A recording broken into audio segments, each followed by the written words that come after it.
Halo semuanya, kenalin nama aku Syahnan dan selamat datang kembali di channel Mioto Tech. Di video kali ini, aku bakal ngebahas Redmi Pad Pro, sebuah tablet dari Xiaomi yang menurut aku posisinya cukup menarik di pasaran. Tablet ini itu hadir dengan layar yang besar, baterai dengan kapasitas yang juga besar, dan harga yang masih bisa dibilang cukup masuk akal buat banyak orang. Redmi Pad Pro ini itu cocok banget ya untuk berbagai kebutuhan, mulai dari nonton film, YouTuber, belajar online, kerja ringan, sampai pemakaian sehari-hari yang durasinya bisa panjang. Menariknya, di saat video ini tuh dibuat, Redmi Pad Pro sendiri udah punya penerusnya ya, yaitu Redmi Pad Pro 2. Nah, jadi muncul pertanyaan, apakah Redmi Pad Pro ini tuh masih layak untuk dipakai jangka panjang, atau justru lebih baik langsung upgrade ke generasi setelahnya? Di video kali ini, aku bakal ngebahas semuanya secara lengkap dan menyeluruh, biar kalian bisa menentukan sendiri mana yang paling cocok untuk kebutuhan kalian.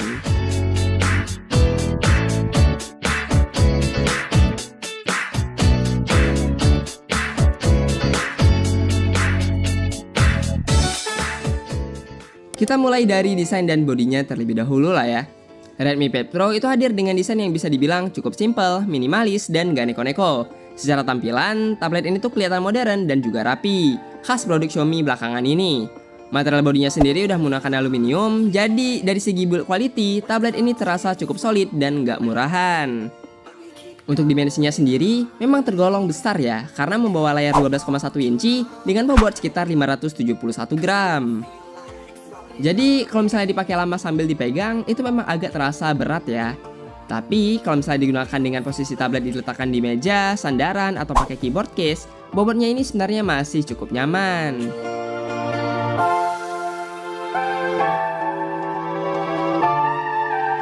Di sisi bodinya, Redmi Pad Pro itu dilengkapi dengan 4 speaker stereo ya, yang posisinya mendukung penggunaan landscape.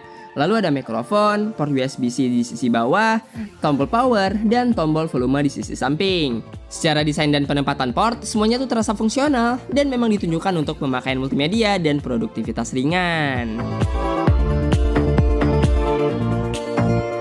Masuk ke layarnya, dan ini tuh bisa dibilang sebagai salah satu nilai jual terbesar dari Redmi Pad Pro ini.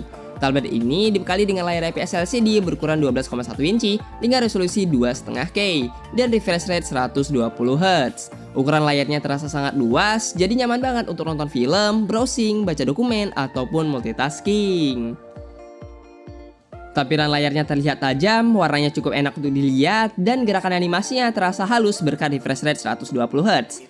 Untuk kelas tablet menengah, kualitas layar seperti ini tuh udah tergolong cukup bagus. Ya memang bezel di sekelilingnya masih terlihat lah ya. Tapi menurut aku ini tuh masih cukup wajar untuk sebuah tablet.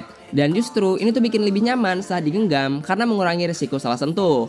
Jadi secara keseluruhan, layar Redmi Pad Pro ini tuh benar-benar jadi salah satu aspek paling memuaskan dari tablet ini.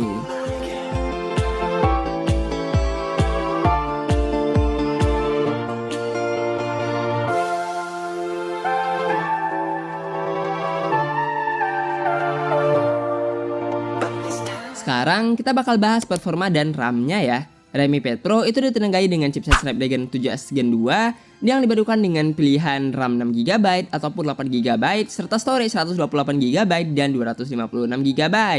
Untuk penggunaan sehari-hari, performanya tuh terasa cukup responsif dan stabil. Dipakai buat banyak aplikasi, split screen, nonton sambil browsing, atau kerja ringan seperti ngetik dan edit dokumen, tablet ini tuh masih sanggup menjalankannya dengan cukup lancar.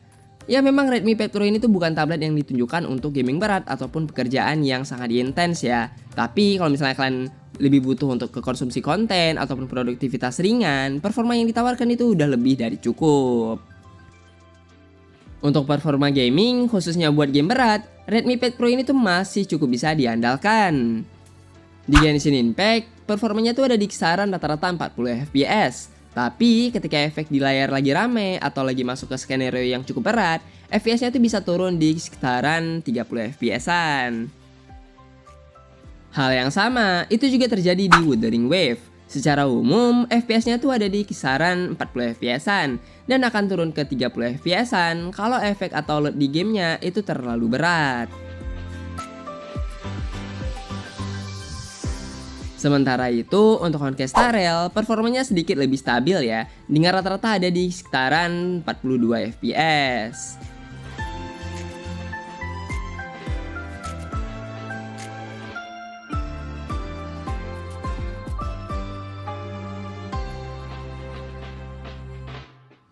Kalau untuk game yang lebih ringan misalnya kayak Mobile Legends, tentu aja bisa jalan lebih smooth ya, yaitu di 60 fps-an tanpa masalah. Untuk konsumsi baterai, setelah dipakai sekitar 30 menit, baterainya tuh bisa berkurang kisaran 15-17%. Jadi, kalau misalnya disimpulkan, secara performa gaming dari Redmi Pad Pro ini tuh masih cukup oke ya, dan masih bisa cukup diandalkan, terutama buat main game sehari-hari atau gaming berat dengan setting yang udah di custom.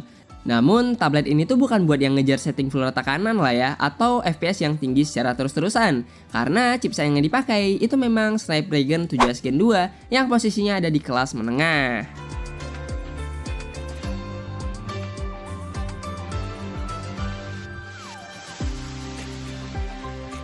Lanjut ke baterai, Redmi Pad Pro itu dibekali dengan baterai berkapasitas 10.000 mAh yang bisa dibilang cukup besar untuk ukuran sebuah tablet. Dalam pemakaian sehari-hari, baterainya ini tuh terasa cukup awet, dipakai untuk nonton, browsing, belajar, ataupun kerja ringan. Tablet ini tuh masih bisa bertahan seharian penuh, bahkan bisa lebih tergantung pemakaian.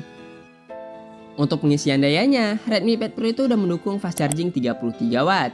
Memang bukan yang tercepat lah ya, tapi masih bisa masuk akal mengingat kapasitas baterainya yang besar. Pengisian dari kosong sampai penuh itu memang butuh waktu ya, tapi sebandinglah dengan daya tahan baterainya yang panjang.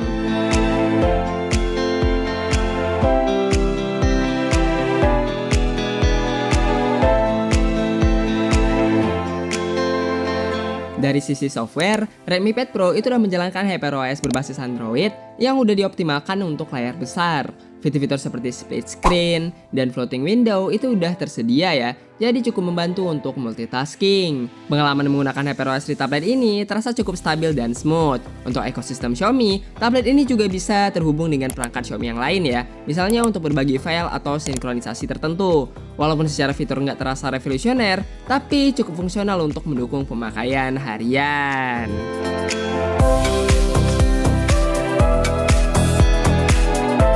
Untuk kameranya sendiri, Redmi Pad Pro ini tuh dibekali dengan kamera belakang 8 megapiksel dan kamera depan 8 megapiksel. Hasilnya sendiri bisa dibilang ya standar aja sih. Kamera ini tuh cukup untuk kebutuhan video call, meeting online, kelas daring, atau sekedar untuk scan dokumen.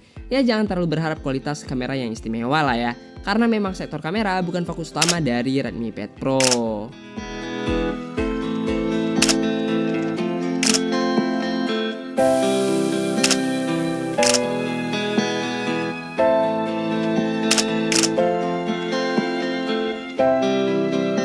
Dan ini adalah perekaman videonya di kamera selfie dengan resolusi 1080p 30 fps dan mentoknya cuma di resolusi segitu ya. Gimana nih menurut kalian? Kalau misalnya aku lihat dari tampilannya sih ada sedikit kayak noise gitu ya, apalagi di sisi samping sini, terus di samping sisi sini juga yang area yang agak low light gitu. Dan ini di indoor ya, nanti kita bakal tes juga di outdoor. Tapi untuk ketajamannya gimana menurut kalian? Ya menurutku kalau sebatas untuk dokumentasi, untuk video call, untuk ngezoom, ini masih cukup oke lah. Ya dengan resolusi 8 megapiksel ini sekedar cukup aja sih. Oke, dan sekarang kita berada di outdoor ya. Di sini kita bakal ngetes lagi untuk kamera perekaman videonya yang ada di resolusi 1080p 30 fps. Dan kalau misalnya kalian lihat untuk area biru yang ada di langit itu masih terlihat dengan cukup jelas ya, nggak yang putih banget gitu. Dan kalau misalnya kita membelakangi dedaunan yang warna hijau gini gimana? Oke, masih terlihat dengan cukup jelas sih kalau misalnya di outdoor ya. Dan ya noise-nya juga nggak yang kelihatan akan-akan nggak low light gitu. Dan terus kalau misalnya kita bawa, dia emang agak sedikit goyang gitu ya, karena ini nggak punya OIS. Tapi untuk harga segini sih menurutku, untuk misalnya sekedar tuh dokumentasi, video call, ngezoom, masih cukup oke sih. Apalagi areanya kan luas banget kan nih, lihat nih. Nih belakangan aku lihat. Cukup oke sih untuk kamera selfie dan rekaman videonya. Oke, dan ini adalah perekaman di kamera belakangnya ya dengan resolusi 1080p 30 fps dan mentok di situ juga. Ya, itu maksimalnya ya. Dan kalau misalnya kita bawa jalan terus bakal seperti ini. Menurut kalian? Oke. Ya enggak ya. SD banget lah ya. Sekedar untuk dokumentasi lah seperti yang udah aku bilang sebelumnya. Soalnya juga ini kan 8 megapiksel kan, dan kebanyakan untuk orang yang menggunakan tablet atau pad gitu biasanya kan pakainya di kamera selfie gitu kan ya. Jadi oke, gini sih untuk itu. Dan kalau misalnya kita bawa jalan, tapi kalau dibawa jalan nggak yang terlalu ini banget ya, jitter banget gitu ya. Dari sisi harga, Redmi Pad Pro ini tuh berada di kisaran 3-4 jutaan, tergantung varian RAM dan storage yang kalian pilih. Dengan harga tersebut, yang ditawarkan itu adalah layar yang besar berkualitas tinggi, baterai awet, desain premium, dan performa yang cukup stabil untuk kebutuhan sehari-hari. Menurut aku pribadi, dengan harga segitu ya, itu merupakan sebuah harga yang cukup worth it untuk kalian mendapatkan sebuah tablet yang memiliki spesifikasi yang cukup oke di kelas harganya. Kelebihan utama yang ada di Redmi Pad Pro ini tuh cukup banyak ya. Misalnya kayak layarnya yang besar, tajam, dan smooth 120Hz, baterai yang tahan lama, desain aluminium yang terasa premium, quad speaker yang enak untuk multimedia, serta performa yang cukup stabil untuk penggunaan sehari-hari. Sementara untuk kekurangannya, menurut aku ini tuh bukan sebuah deal breaker banget sih ya. Misalnya kayak bobot tablet ini yang terasa cukup berat misalnya penggunaan handheld, apalagi jangka waktu yang lama.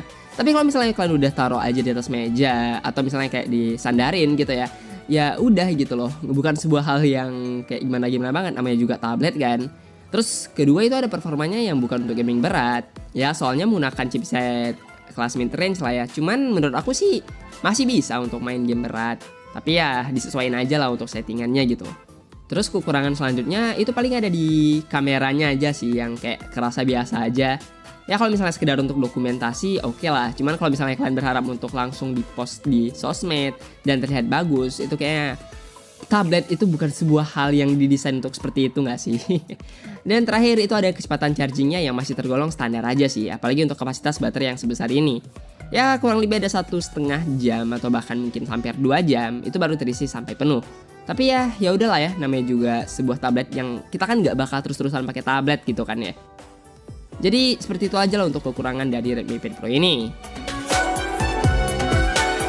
Jadi menurut aku secara keseluruhan, Redmi Pad Pro ini tuh masih sangat layak digunakan untuk kebutuhan multimedia, belajar, gaming ringan, dan kerja ringan. Dengan hadirnya Redmi Pad Pro 2, peningkatan yang ditawarkan itu sebenarnya nggak terlalu signifikan bagi semua pengguna.